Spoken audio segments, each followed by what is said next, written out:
আজকে দুটি হাদিস পড়লাম। দুটি হাদিস পড়ে আমার চক্ষু দিয়ে পানি ঝরঝর করে পড়ছে।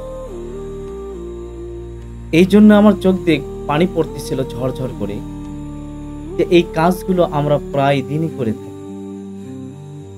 এক নাম্বার হাদিস, আল্লাহ রসুল সাল্লাল্লাহু আলাইহি ওয়াসাল্লাম তিনি বলেছেন, যে ব্যক্তি অন্যের গুনাহ নিয়ে খোঁটা দেয়, আল্লাহ রাব্বুল আলামিন ওই ব্যক্তিকে ওই গুনাহ না করা পর্যন্ত মৃত্যু দেবেন না।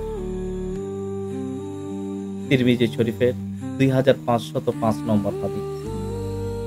চিন্তার বিষয়, আমরা মানুষকে অনেক সময় তার গুনাহ নিয়ে খোঁটা দেই, অনেক সময় মানুষকে আমরা ছোট করি, হীনমন্যতা করি।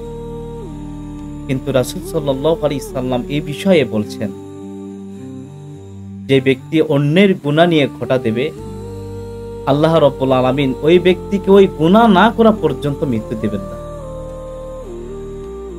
তাই প্রিয় ভাইয়েরা আমার, আমরা সকলেই সাবধান হই অন্যের গুনাহ নিয়ে সমালোচনা করা এবং অন্যকে খোঁটা দেওয়া।